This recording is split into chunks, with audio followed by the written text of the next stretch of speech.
and welcome to Ready Set Demo from Elizabeth's Craft Room. And I have to put my camera way higher just for a moment to show you the wonderfulness that is this Glass Mat Studio from Stampin Up. So I want to give you a few hints and tips. I've got 6 abouts, if you like, to tell you about it. And I've got 14 uses for it, which will make you realise why you need one of these in your craft room. I've had one in my craft room since January, and I now would not be without it. So without further ado, let's get started. First of all, it has a huge work surface, bigger than our grid. So if you're a grid user, yeah, it's about the same width as your grid, but you've got a good 2.5 plus inches at the top. So just to measure for you, we are 17 inches by 14 inches as a work surface, and that is 43 by 36 centimeters. So that's really good. I find because it's raised, it actually keeps a space on my desk that I'm actually working with, and things tend to go off it and off to the side and not kind of start to encroach onto my space, so that I'm working on a space this big. So I like it from that point of view. It's got rounded corners, so as I say, I had to move this up so you could see it. It comes with some little kind of corner pieces on it. So I've seen some people keep those on, but I liked the nice smooth corners. I liked the look of it on my desk like that, so I took mine off. So you're not going to poke yourself or anything on those corners. It's also got rubber feet, so it's not going to slide around and move. Measurements we've got in centimetres and inches. Now, depending on where you are in the world, depends where you're going to see these things. So if you're in Europe and you're a centimetres girl or boy, you're going to find that you can measure up in the right hand corner. So if you've got the metric one with inches, and down here if you are using centimetres, and vice versa. If you are in the States or a country that primarily uses inches, then your inches are going to be along the bottom, and I'm still off the camera with the bottom of this. I told you it's big, but you're going to be measuring down here for your inches, and up here you're going to have centimetres. So it works wherever you are in the world, but there is a different code depending on whether you're metric or whether you are inches, but we've got both. We like that. We like that. So the next thing to tell you about is you can see it's a white surface, but that white surface is sandwiched between 2 pieces of glass. So it's not going to scratch off on the back or discolour or anything like that. It's completely protected. So you are always going to be able to see that grid nice and sharp and easily. So that is good as well. One thing for my demo friends, there has been some talk and concern about overhead lights. So I'm filming at the moment just with natural light, but I'm going to put my overhead light on to show you what I mean. So now you can see a little reflection going on there of the overhead lights. But I mean, I've found once I'm actually working on a project, obviously there's no reflection if you've got paper or other things on top of it. So just kind of watch what you're doing with that. You may need to maneuver it away from your lights or angle your lights differently, but just wanted to cover that off for my friends who are demonstrators, and I do not think that it's something that should put you off using this even when you're filming. So it comes with, what does it come with? It comes with a chamois, and this is for cleanup. So this makes it so easy. This is a thin, much thinner than our purple stamp chamois. So really easy to wet down. You just want it damp, and it cleans up a treat. I'm keeping mine folded up in one of our stamp storage boxes. You might want to let it dry out which will do quite quickly before you put it away. Or you might, like me, just stick it in the box. They will stain like our regular chamois. You can see mine has had some love. But as long as once you rinse it out and the water runs clear, everything cleans up just a treat. So easy. It also comes with this silicone mat, and I will talk more about that in my further description of how we're going to use it. So that's kind of about it. So let's move on to those uses. First of all, this is a perfect surface for stamping. You will not get a miss from this. So let's tap down, and however detailed your stamp is, like this little one from Spotlight on Nature, you're going to have no problem stamping on this surface. So if you've got a wobbly or uneven surface at home, this is absolutely going to be your friend. So there's my first and obvious thing. Secondly, as I mentioned, you've got your measurements. So whether you're doing inches on my metric version or centimetres, they're right there to hand. You can just check any measurements that you need. The second thing that you're going to be able to do here is to get your images straight. So I'll bring on my piece of cardstock. I'm going to use one of the dotted lines as my guide as to where I want this to go. So I'm lining that up. There's my dotted line going across. Here we go. I'll take my block. I'll look through and make sure that's lining up with that dotted line. And there we go. Perfectly straight every time. Really nice and easy. So that's that one. Next, this is really easy to clean up. So whatever adhesives you've got stuck on there are going to come off straight away.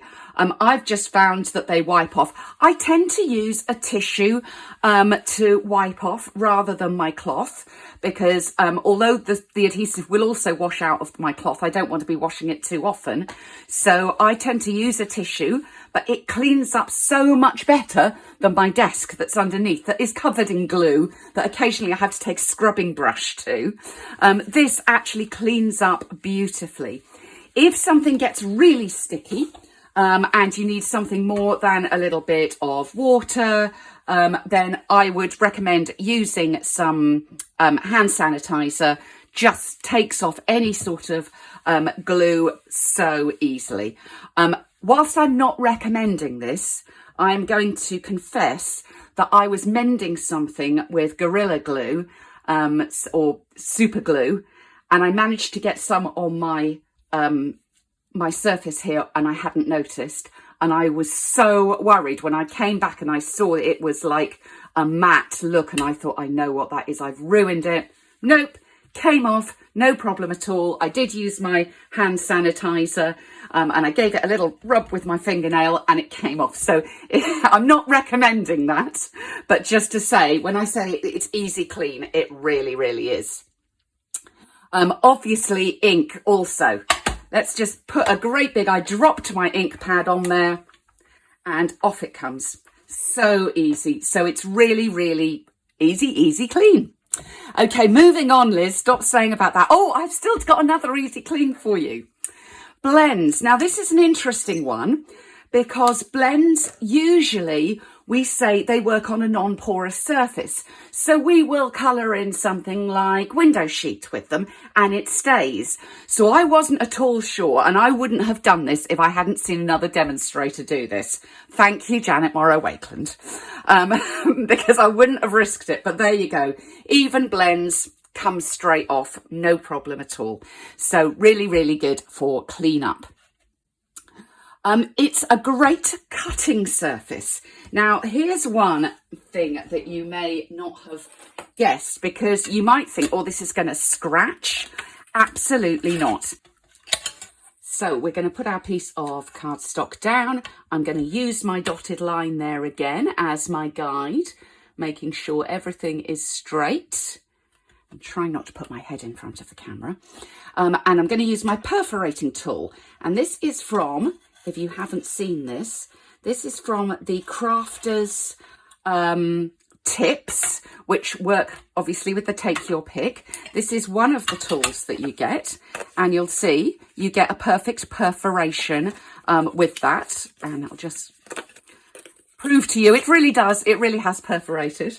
Or let's take this off. And we have a craft knife end as well. You may have another craft knife, but this will also work just fine. So if you are doing some detailed cutting or some straight cutting, absolutely nothing on there. I can scrape away on there and it won't damage the surface. So no worries there. I think you are going to love it as a cutting surface. It's heat resistant, yay! So you can emboss on this surface as well, and unless you're doing hours and hours of heating, in which case it will start to heat up. But I think honestly, even a silicone sheet or anything is going to do that eventually. But it's absolutely fine if you're just doing it in your craft room. A bit of heat embossing. This is going to be a great surface. And do you remember I said easy cleanup? We always need that when we are heat embossing. So that is a good way of using it. Now let's talk about one of my favourite things, and that is blending brushes. So let me grab a blending brush and some balmy blue ink. So here's the next thing you can do is tap off onto your surface and then go onto your cardstock. Now, normally we would tap off on some scrap, but here it means I can pick up that ink that I've used and use it again. So there's no waste. Normally, if we tap onto a piece of scrap, then that ink, you can try and get some of it up, but most of it is going to stay put. But here, however much I put onto my grid, I can pick up and use again. And I always say start off the edge of the cardstock to get a nice smooth finish. And so that is perfect for going off the edge of the cardstock. You're not getting ink everywhere that you don't want it.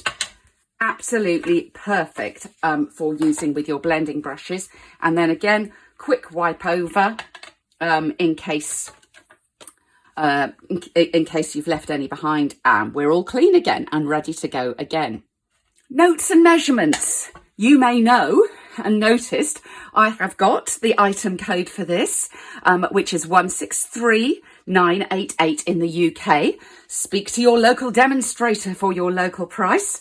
And if you are a demo, I've also got printables for all the online exclusives. So give me a shout at Ready Set Demo, so you can share all of those measurements and information with your customers in a printable if you are in class. It's £56, as I say, in the UK. And I think for the amount I've used this, I'll be honest, I wasn't sure when I first got it, but for the amount I've used it, it has been worth every single penny. Now, you can see I've put measurements and notes on there onto my little piece. And I like the fact that we've got this plain piece here. What can we do with that? Certainly we can put measurements on so we don't forget things. We can put item codes, especially for demonstrators. We can put our blog name. Well, we can if I can write it. So you can actually write your blog name on there, and I need a new Sharpie, but you can write your blog name on there. If you do it, just remember, if you're doing it with a blend, then you don't really want to be rubbing things over it because that will come off. So I do recommend a Sharpie because that will not rub off easily. That will stay on there. So how do we get it off? Here we go. I go back to my tissue again and my hand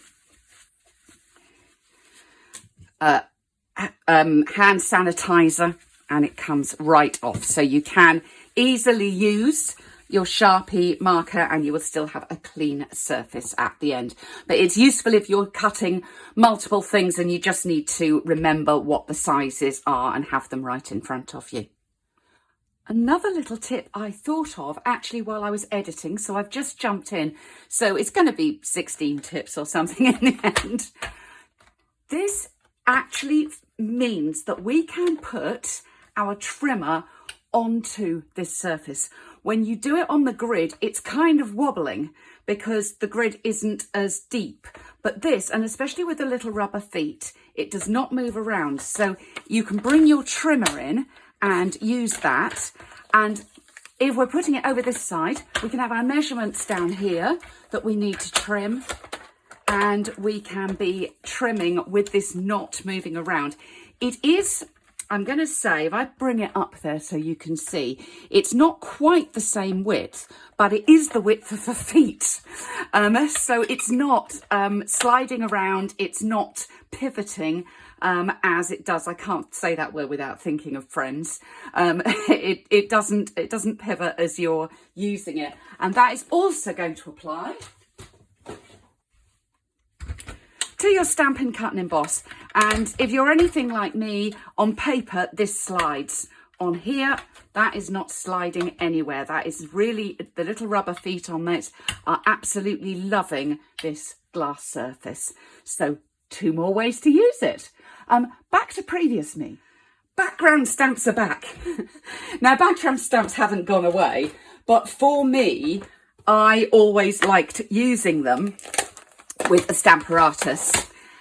So since we do not have a Stamparatus, and we do not have the big block for background stamps, this is going to be your friend. So I'm going to line my background stamp up here.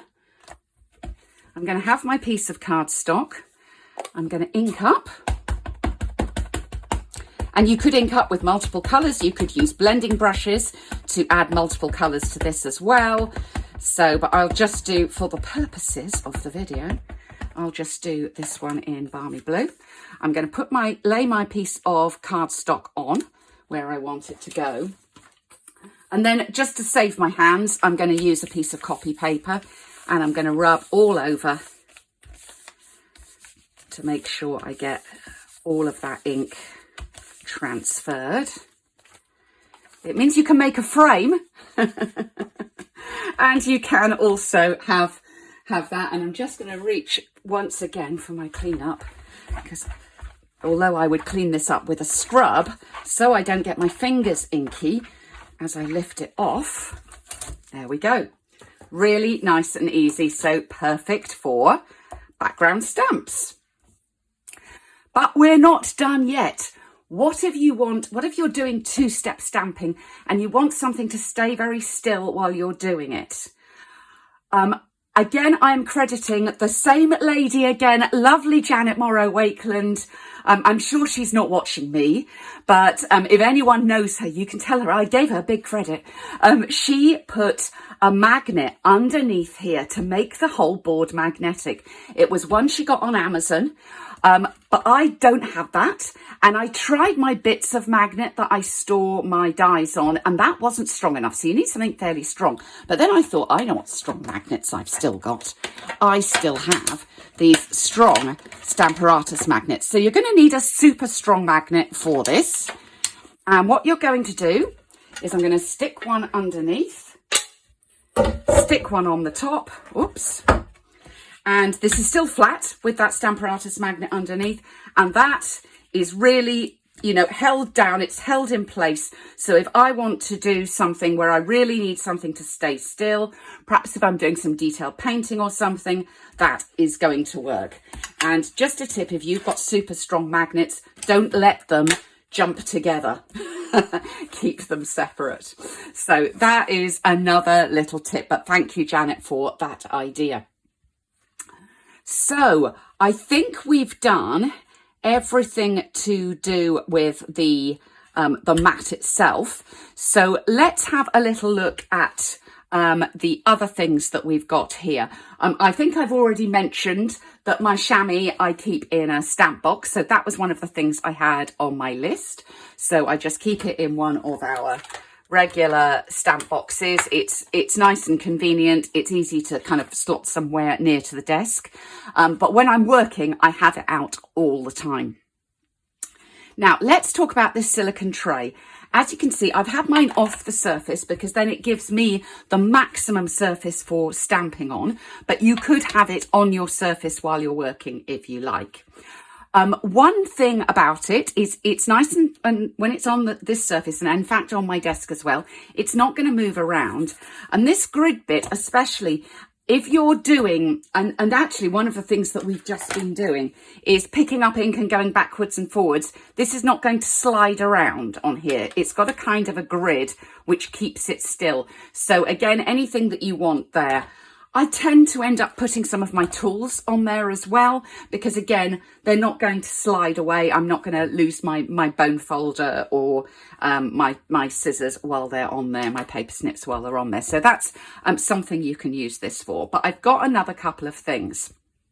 The first thing is, if you are painting with your water painters and you need to clean up, that grid will really help you clean your water painter up and get the colour off. The other thing, and I've got somewhere here we go.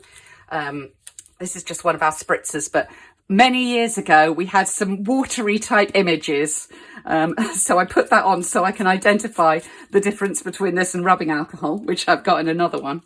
You can have a little well of water, and then you can use your re-inkers and pop them in these little wells, and you can use them on their own or mix them together, so you can make your own custom colours. And so let's get again a little bit of paper, and you can use that water. So although you've got it in the brush, you can also just use that little bit of water there, so you know how much you're getting and how much you're picking up. A little bit of green again. And as I say, if you want to, you can use this to actually mix your own custom colour in that tray. So that's another thing that you can do with this. I really like this for watercolouring, and in fact I did a watercolour class not so long ago, and I used this for all my videos. It was just so easy to watercolour in that space. And just to show you, I'll give this a little rub, and as I say, it helps to clean that brush right up. So now that looks pretty clean to me, and we're ready to go again. Final thing I want to say about the silicone tray is these little wells are designed to fit our ink spots. So if you're using ink spots, you can have 4 little ink spots out there. Particularly good if you are inking up tiny weeny little stamps. This one is actually bigger than I'm sort of talking about there. Let's just give that a wipe though. But sometimes we have little tiny weeny ones, and you can actually ink it up there without that spot sliding all over the place. And there's our perfect image again. So something else that we can do. So I think that is everything. I think that was 14 uses and 6 all abouts. So I would be surprised if you're not thinking, I would like this. If you would like it, please speak to your Stampin' Up! Demonstrator. They are available July 2024. They are going live to purchase around the world. Get in early July, because these, I am sure, are going to sell out. They are an online exclusive, so they're not guaranteed to stay, but I think you are going to need one in your craft room. If you don't have a demonstrator and you're in the UK, come and see me at Elizabeth's Craft Room. Get in touch and I would be happy to help you. But I say, if you've got a demo, go to your demonstrator and he or she will be delighted to order you one of these fantastic mats.